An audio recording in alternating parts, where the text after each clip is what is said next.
Welcome back, and we will be joined probably later in this segment with Harley Klanger, already in Austria. Major news items that we're going to be discussing today with Harley and the LaRouche Foundation include the following. We will be talking about the U.S.'s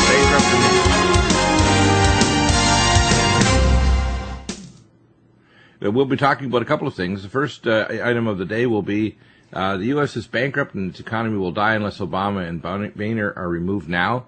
This is a report by Linda LaRouche. Helga Zepp LaRouche, his wife, a significant participant in the international conference on the New Silk Road at Lanzhou University in China. And, of course, the next report, Modi in Japan contraposes developmentalism to the current return of the 18th century expansionism. So we need to develop the economy, the infrastructure, the other things that make America great, made America great in the first place, inventing things like the railway and international transport, the internal combustion engine, and many more things.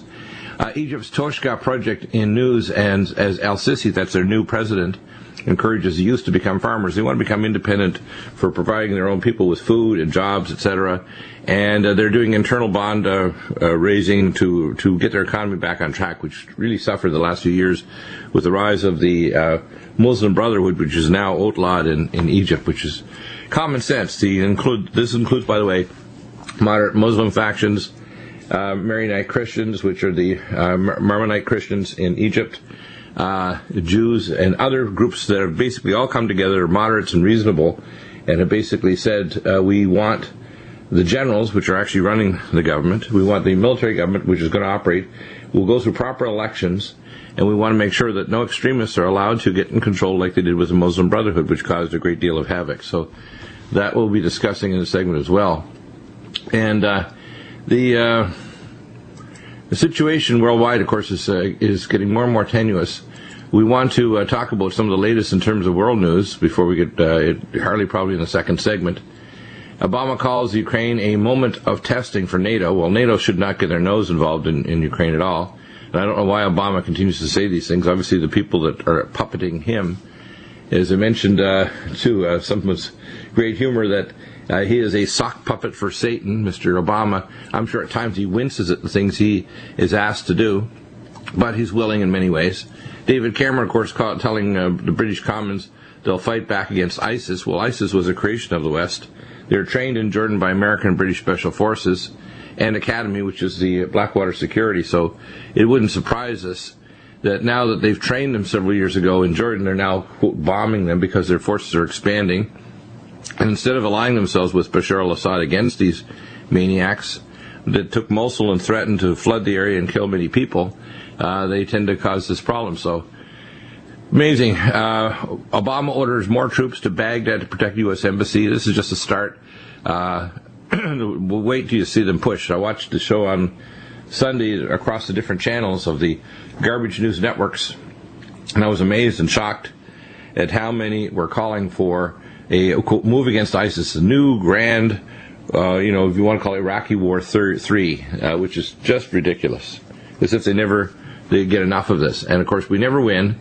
We continue just fighting, and when we withdraw, the forces come back, and the balkanization, the breaking up of these countries just continues. So what's going to happen, of course, is that the Shiite factions, which are in Syria, much of Iraq, which is probably 3/4 of it, including the valuable oil fields, and Iran are all going to ally, and we will not only lose the oil fields, but we'll also lose the fact that the oil deposits are primarily moving north in terms of their proven oil deposits, and Saudi Arabia and Qatar are losing their control because their future oil reserves are teeny by comparison to those in the north of Iraq and other places. So that's going to be very significant. One of the other major issues that we want to deal with today is Mr. Vladimir Putin. And, of course, Putin and Poroshenko discussing ceasefire steps. Putin played this very close to his chest.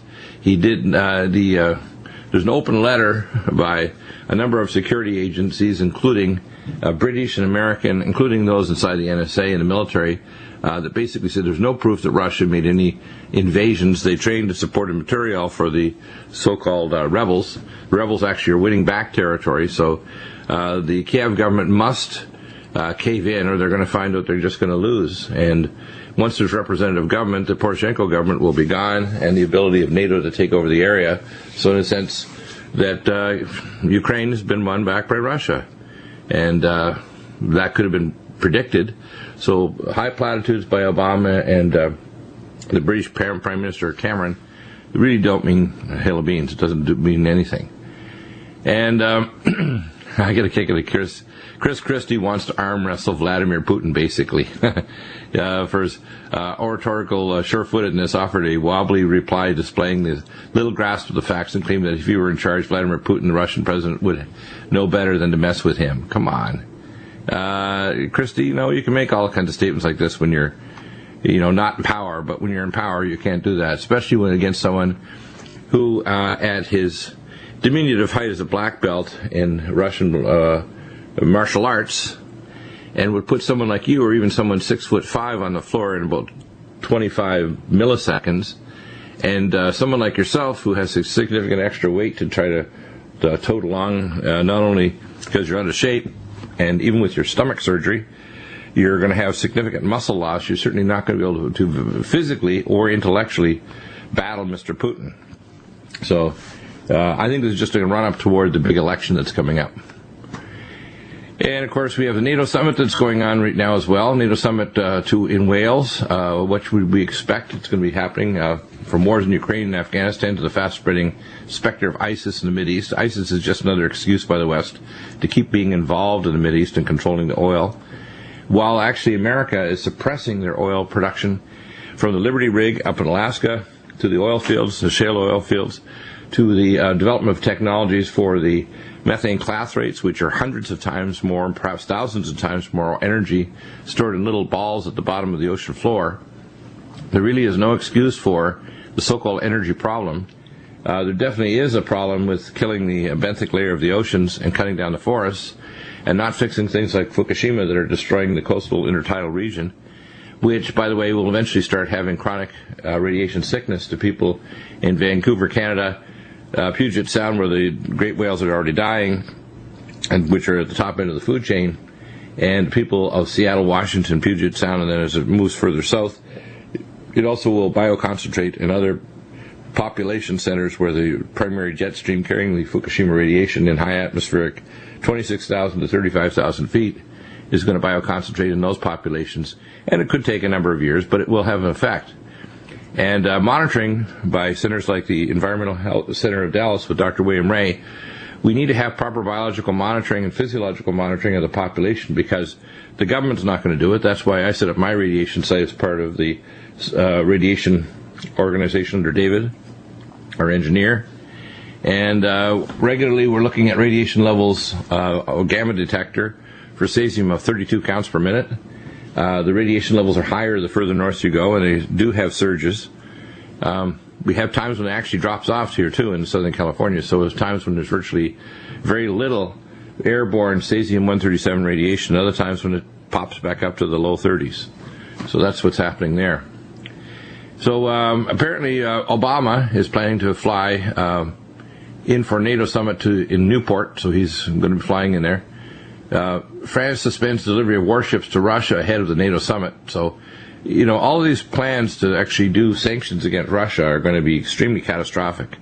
And I don't think people understand that the European economy is probably going to crash by this fall at the rate things are going, that the Mideast is going to blow up if they try to do any air campaign against Syria, because Israel will not be able to tolerate an air attack with hundreds of thousands of missiles unless using nukes. And if they use nukes, it'll immediately pull in Russia. That will become very, very catastrophic. We're literally on the knife's edge of this NATO summit to trigger off World War III, and we're going to talk about some of those developments in the next segment with Harley Schlanger when we connect with him in Austria. We're still working trying to connect with Harley Schlanger in Austria, and he has a number of topics to talk about today.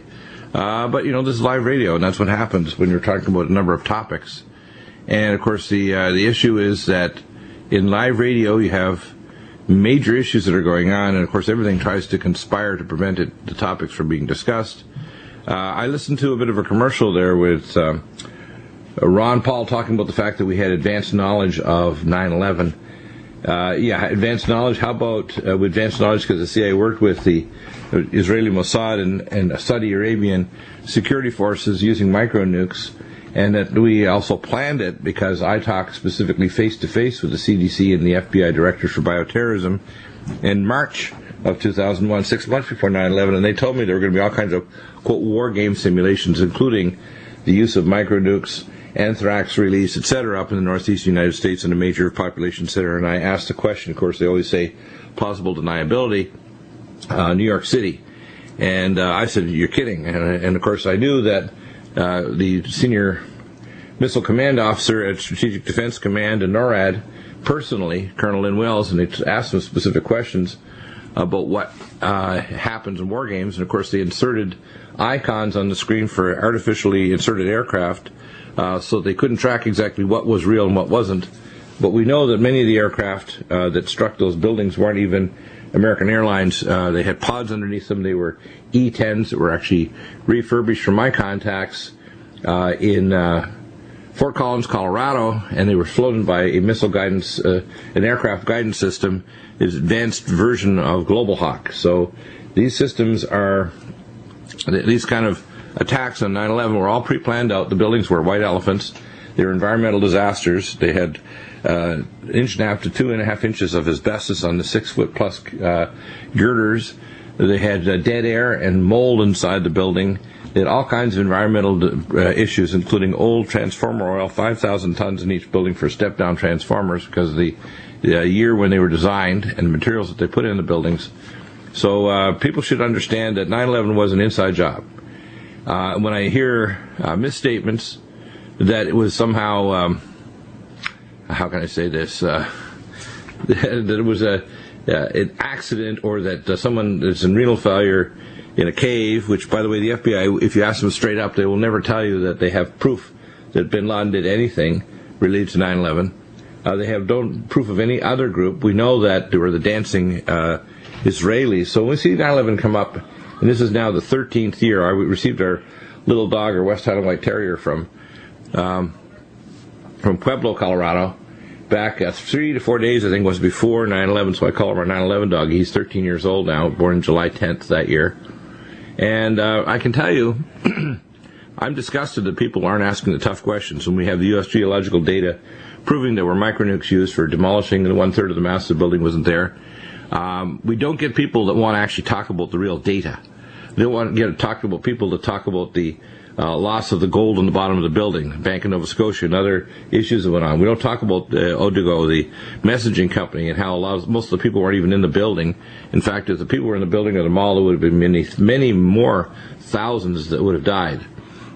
So this is a total scam. My wife's had a first cousin who was actually at the Amex building tower, supposed to be in. She was actually out to another part of New York City. Her husband was supposed to be in the tower, and he was actually in another part of the city doing some. They're both MBAs working at Amex, and they both thought the other had died, and she was, of course, pregnant. The real fact of the matter is that there are powers that be that did know this was going to happen, powers that be, including the insurers that were involved as well. So that's what's going on. We have also topics when we do connect with Harley. He said he mentioned a significant EU 3-day seminar and give a full report on the economic crisis in the Eurozone. Of course, the crisis means it's going to blow probably by the fall. So all this talk about NATO and about canceling orders for warships to go to Russia is pretty suicidal, I think, economically for France and Germany.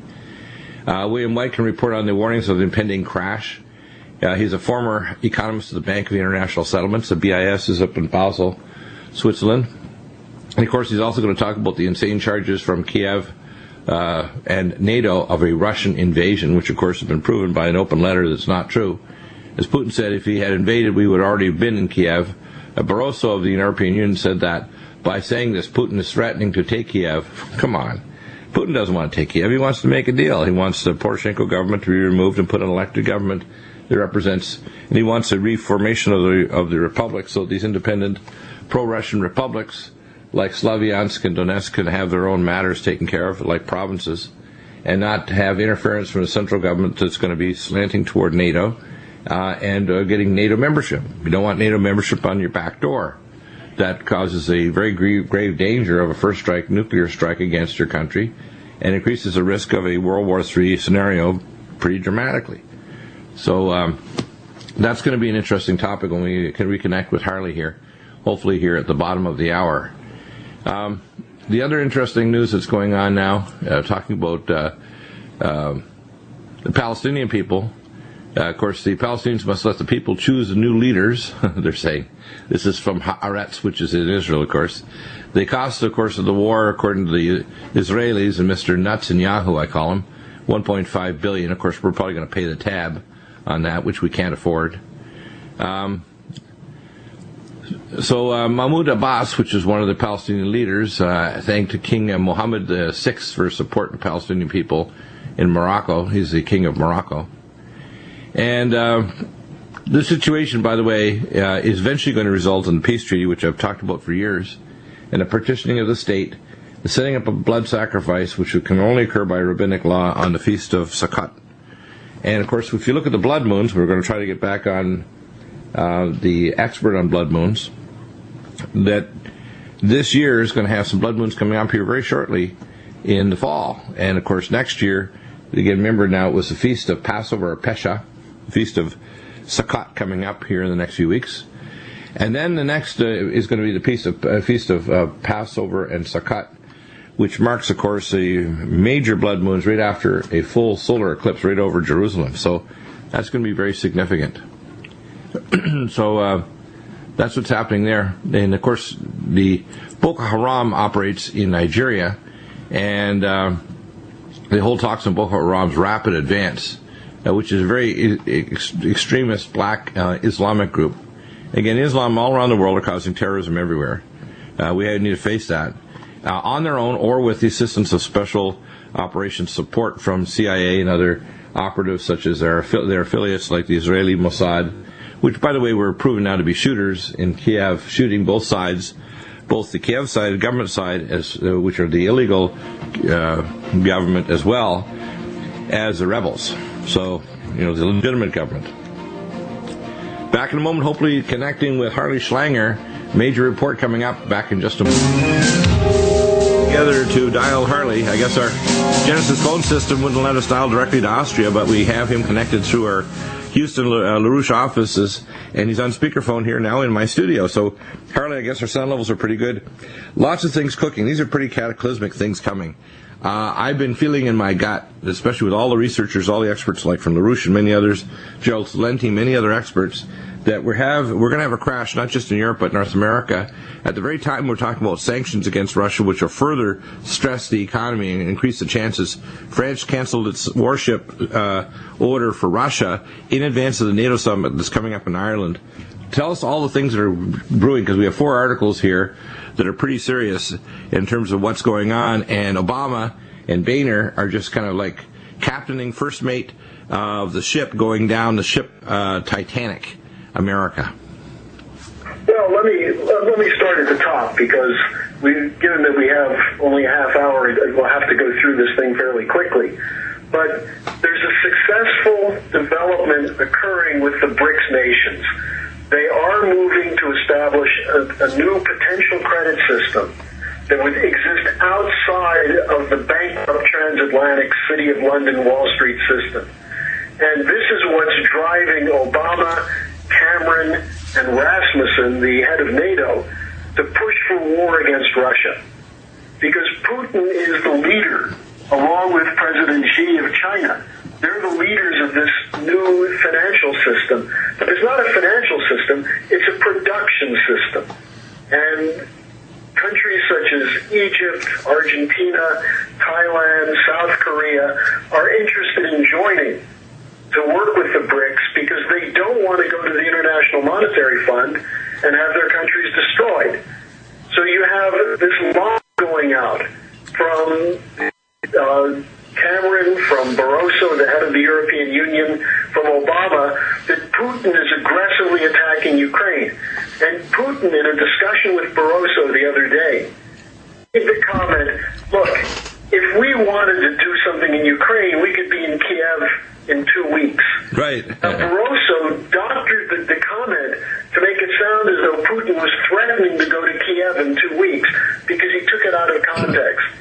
We're being told that they shot up and destroyed a Russian convoy, but there's not a shred of evidence. There are vast numbers of Russian soldiers crossing into Ukraine. Where are the photos? Where are the satellite photos? Where's the evidence? It's all lies, just like the sarin gas from Assad and the weapons of mass destruction from Saddam Hussein. Now, what's driving it is not just that Putin has an alternative system, but that the system that we're in right now is doomed. And I just had the opportunity to talk to one of the world's leading economists, the former chief economist of the Bank for International Settlements. And what he said to me, and he's been saying this for the last 2 years, but I want to make sure people understand the importance of this. He said that everything we've done since 2008 in Europe and the United States has done one thing. It ensures that the next crash is coming, and it will be much bigger than 2008. And people have to think about that, because a bigger crash means the things you and I have been discussing. Right. ATMs are going to shut down. There won't be food stocks in grocery stores. There won't be gasoline at your gas station. We're talking about a cataclysmic meltdown of the financial system, which means that people are going to be in the streets rioting to make Ferguson, Missouri look like a Sunday at the park. Right. That's what we're facing in the United States. Well, that's why they've been doing so much simulations and upgrading since 2008 the military and militarizing the police, because they know when the financial seams start to buckle and break, that the population's going to go crazy. It's like Gerald Celente says, when people lose everything, they lose it. When you can't get to your ATM, when you can't buy groceries or gas, when you only have 3 days of food in your house and your dog is barking, when your children are crying because they don't have food and people start to get arms and go next door to their neighbor to see if they can steal whatever food they have stored, this is going to get very nuts. And people don't understand this will be a breakdown of civilization, and there isn't not enough military control to be able to hold the population together. The fact is that Obama is... The military have families also, and they're going to have to feed their families. So we are looking at a complete breakdown. And, I'll just mention one other economist, Kenneth Rogoff, who issued a report the other day, and he said, after 3 years of studying why 2008 happened and why it can happen again, he came up with one conclusion: arrogance and ignorance. Ignorance of what was done that caused the crash, and the arrogance to think that now we know better and won't make the same mistake. And what we're seeing is the same policy, this speculative binge. What they're calling an economic recovery in the United States is nothing but Wall Street getting money from the Federal Reserve and spreading it around to buy stock. Companies that are allowed to borrow from Wall Street banks, they're not investing in new plant and equipment. They're buying their own stock. They're pushing the stock market to record levels, while the companies, the way it was described to me, is zombie banks are getting money from the Fed and loaning to zombie companies to keep them alive. Right, which is why our financial system is right now. Which is why the middle class average wages have dropped 23% in 2008. Which is why 90% of the new jobs that Obama keeps floating are actually MIC jobs, why they've re-engineered the definition of unemployment to not receiving benefits when the real unemployment rate's 24%, not 6.7% that they keep lying about. It's all pretty bad, and I don't think people understand that the end point of this can be very, very cataclysmic. Even if it only lasted for a matter of a few weeks to months, it will completely change civilization. And that's what they want. I think Obama... We have a president. Yeah. And we have a president who is working to destroy the United States with the aid of much of the Congress of this country. The Congress, which is giving him a green light to launch a new war. And look, ISIS is a bad operation. It's a brutal, barbaric terrorist organization. They were trained by American and... we helped build it. We helped build it in Jordan and trained it by British Special Forces, American Special Forces, and Academy. And 2 years later, we're bombing them as it threatened to take the dam near Mosul and kill many thousands of people by flooding the area. I mean, it's only because the forces pushed them back, and the Iraqi government's now getting enough strength and support from Iran and elsewhere. They're actually doing something. But instead of supporting, the legitimate the Iraqi government under Maliki and literally allying with Bashar al-Assad in Iran to stop these guys, which we created. And the problem is, if they ever start and open a front in Syria, Syria is going to attack Israel, and Israel is going to use nukes. This is going to get way out of hand really quickly. Look, take a look at the other situation that Obama owns, the regime change in Libya. Right. That country is going through hell. Right. It was 100 times better under Gaddafi, as Iraq was 100 times better under Saddam than those two countries are today. Our policy is to destroy these governments that believe in the idea of sovereignty. The government, look, Saddam was not a great man. Gaddafi was not a great man. Assad, I think, in some ways, is a better person than the two of them. But what the three of them had in common is that they took advantage of the resources of their nation to help improve the conditions of their population. Unlike our allies in Saudi Arabia, where they take the money from the oil of the country and use it to gamble in Monaco, to have whores living in their mansions in London, aligned with the most backward, brutal, barbaric regimes, who are the ones who are funding ISIS while we're training them. Exactly. So under Obama and under John McCain and Lindsey Graham and those who support Obama on a war, you're not only not going to stop ISIS, they end up in a thermonuclear confrontation that's triggered by Israel or a NATO assault on Russia. Exactly. We'll return in just a minute with more of that. Yeah, that's pretty stark. Is it possible? Well, Harley, we're back, and we're going to be connecting similarly next week. Next few weeks, we'll get over this technical challenge of dialing directly to you. Go through the Lush Foundation. Please continue, because there's a lot of programs that fiddle around the edges of the problem. The military issues, the conflict issues, the wars, the rise of ISIS, which we train are now bombing, all of these conflicts were created by special forces, by CIA and these private agencies as minions of bankers and people in a panic over such things as you mentioned on the break about the no vote, almost certainly going to happen according to a peer of the realm, Tim Alexander. Virtually, I'd say 99% chance that Scotland's going to leave, especially now in the last week or so. And then we have the breakdown of the European economic system, and the fact that we're doing the same stupid things that caused 2008 crash are being done now, which means the population's going to go nuts when they realize this is not a doomsday prepper kind of, you're nuts kind of, why are you talking like this Deagle thing, when in fact we could have our ATMs frozen, we could have black ski mask guys at the banks, we could have some form of whatever Obama could do to militarize the police with martial law, even if it's a matter of weeks.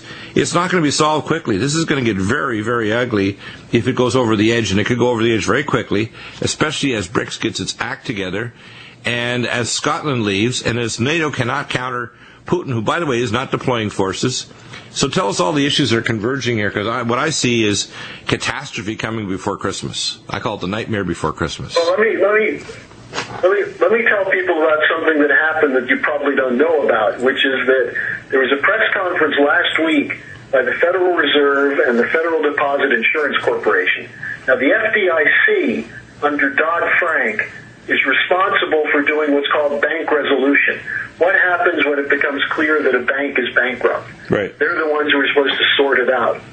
Now, under Dodd-Frank, the largest banks were supposed to devise a plan called the living will. What could they do to take out the legitimate assets from the toxic assets and the brain dead, and put the bank without causing a systemic crisis to the whole banking system? Right. And at this press conference, what they said is that what the banks have done so far is inadequate to prevent a systemic crisis, that the banks are still relying banking on the fact that they believe that they will be bailed out by the Federal Reserve and the U.S. government if another 2008 crisis hits. Now, at the same time, it was said this would not be stopped at one bank. It would likely bring down the whole system. That's not what they said, but that's the implications of what they said. What's coming out are report after report of the growth of toxic assets, the growth of derivative holdings in the 12 largest banks in the United States, the fact that their so-called regulatory capital includes bad assets, that they're continuing to make the bulk of their income from trading financial instruments of dubious and questionable value. And even though their lending has gone up slightly, it's still below the 2008 level. So what's happened is that we had a shift into a higher gear of speculation. Now, in Europe, I attended a conference in a beautiful alpine village called Altbach, where a number of leading bankers and economists were debating, does the European model for resolution work better? And they all concluded that it doesn't, that they don't have a solution, that no one really knows what will happen when the Europeans begin their big quantitative easing later this month. Now, what they're saying is they want the money to go to lending in the so-called SMEs, small and medium enterprises. But the economists I talked to said there's nothing that would guarantee that, especially since once the banks get the money from quantitative easing, if they give it to these small and medium businesses, they're going to see maybe 3, 4, 5% profit at most, whereas they believe if they use it instead in mergers and acquisitions, junk bonds, derivative transactions, they can make 12, 15 to 20% return. Right. So in other words, we have to make those illegal. That happened in the United States. You have to make those things like the Glass-Steagall type laws operational everywhere in the world. And secondly, what we need is a credit system, a Hamiltonian credit system, which you've talked about on this program for years, and LaRouche has pushed for decades, that you need a system that basically builds infrastructure and manufacturing and intellectual property and actually makes something that's real and gives credit to small and medium business. So a guy in a garage or a small business can expand, hire people. So you start to actually expand the real economy, and you need to have a system of literally, if you want to call it, having a ledger that's based on reality, not on fantasy. And they say they want to lend to the real economy. But what's the real economy? It's what the Egyptians are doing. They're building a new extension to the Suez Canal. It's what the Chinese are doing with their space program, with their water projects, with their roads and dams and bridges and aqueducts. Exactly. Yeah, that's what they should be doing. Are doing and experimenting on new technologies to reduce impure deposits to get strategic minerals. Well, so we're on the verge of a scientific technological revolution globally, and in the United States, the real economy is cell phones and Bluetooth. It's ridiculous. What we need is NWAPA. We need energy from a vacuum nuclear fusion technology, which is tokamak. We need new forms of agriculture that's not based on genetically modified food and monoculture. We need a system of international recycling right down to the molecular level with these, we call atomic smasher type of technology, so we don't build up trash and we recycle every material. And Bill, and we could get that very quickly. Because if the United States, we still have a scientific community, we have engineers, many of them are getting a little older and gray, but they know what to do. We don't have a huge workforce that's capable right now of assimilating these technologies, but we could develop it. The United States has proven it can do this in the past, and we have other countries that are working on this. The obstacle here is our political and financial system, which is dominated by Wall Street and the City of London and controlled through Obama, Boehner, and the so-called anti-government Tea Parties and the phony liberals who claim they want to end income inequality. Well, yeah, exactly. Shut down industry. Right. In other words, the anti-government is in fact for banks. If you're against government doing policies like, for example, what I mentioned in healthcare, we need not a socialist system, but a system like the military, like Eisenhower proposed, where doctors and nurses and everyone in the healthcare professions are paid like the military on their years of experience and training, get pensions, etc. And they don't have malpractice. They don't have state licensure. You have a licensure through a non-government body. You make sure people are competent, and you don't have fee-for-service. What a dream. And all of a sudden, you'd have many more health professionals that could work later in their life, part-time. If somebody can work at 72 and still scrub it into surgeries, or a nurse can still work part-time while she's in her retirement years, why do they do this? Well, I do this because there's too many forces at play, just like they did with the American Murder Association, the AMA, back in the 60s to prevent the Eisenhower plan from coming forward. The same way we don't have NOAPA right now. The drought here is dangerous in the Southwest. Since we're running out of time, I just wanted to say all these things could be done, but it's going to require the American people doing it, right, not waiting for someone in the Congress to come up with a plan. Exactly. Plans are there. You just went through how we could deal with the medical system. I went through how we could deal with the financial system by going with Glass-Steagall, the credit policy, building new technologies, creating jobs, educating our youth, breaking the power of the Wall Street. That's what Glass-Steagall would do. On our website, the LaRouchePAC.com, we have something called LaRouche's 4 Basic Laws. 4 legislative bills that would be maybe 20 pages in the 4 of them, as opposed to these 1,000-page bills that are designed to cover up the real damage.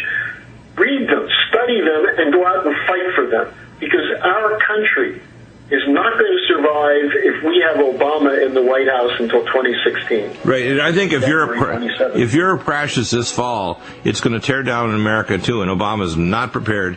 He's not the captain of the ship. He is like Gilligan, heading toward an island after they crash. Well, he's out playing golf. He's out running away. He's doing his NCAA basketball. Right. Even Hillary Clinton said, and you can't believe what she says all the time, but I think this one you have to.